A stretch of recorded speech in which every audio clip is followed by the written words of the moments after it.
Macmillan Audio presents O's Little Book of Happiness from the editors of O, the Oprah Magazine. Read by Alison, Elliot, Cynthia Hopkins, Helen Litchfield, Joanna Adler, and Scott Shepard.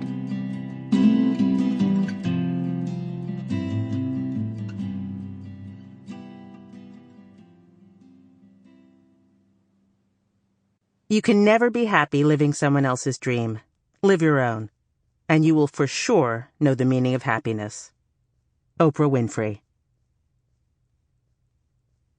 Simple pleasures. Each moment in time we have it all, even when we don't. Melody Beatty. The Way Home. Christy Ashwanden.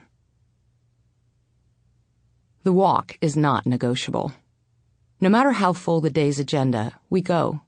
My husband, my cow dog, and I, down our rural western Colorado road, past the neighbor's property to the dead end, up the old dirt track grown over with sagebrush and pinyon saplings, to the top of the hill where the path ends, under a red sandstone cliff.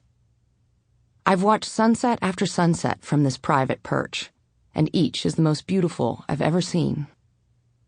As an Air Force brat, a competitive ski racer, and then a journalist, I lived in 3 countries and more than a dozen cities. Trekked up and down the Alps, through Central American rainforests and along Mediterranean coasts, seeking novelty and adventure. But a kind of loneliness lurked in my perpetual motion. I could fit in anywhere, yet I belonged nowhere.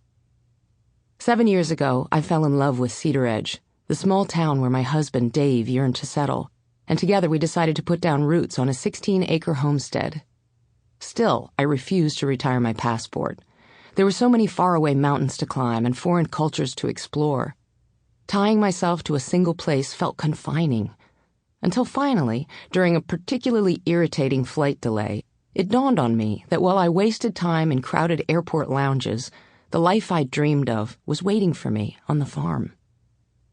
Later that week, I told Dave that I would spend the next 365 days practicing the art of living in place, never venturing more than 100 miles from home. It was my version of a Benedictine monk's vow of stability, in which he promises to remain in the same monastery for life, resolving to accept his assigned home as it is. Although part of me believed I was making a sacrifice, I found that when I narrowed my boundaries, I expanded my horizons. The friendship I forged with my octogenarian neighbors taught me that a shared commitment to place can create ties far stronger than age. Joining my library's board introduced me to bibliophiles I would have otherwise never met. And with a local activist whose politics make me cringe, I found common ground in our passion for growing raspberries. But it was my dog who finally showed me the way home. Oscar inspired the ramble that would become our ritual. And after treading this little path for hundreds of days, I've stopped longing for far-flung adventures. Here I have the aroma of sage and the bluebirds and the craggy peaks surrounding me like an embrace. I share this space with the beings whose footprints I see in the mud. Coyotes, turkeys, elk, and mountain lions. And my presence has turned me into a creature of the habitat just like them. It has taken me most of my life to learn how to inhabit a place, and I learned it, finally, by walking. Up the hill and around the backside of our farm, day in and day out. The repetition is the point. My journey home was not a whirlwind excursion, but a geological process.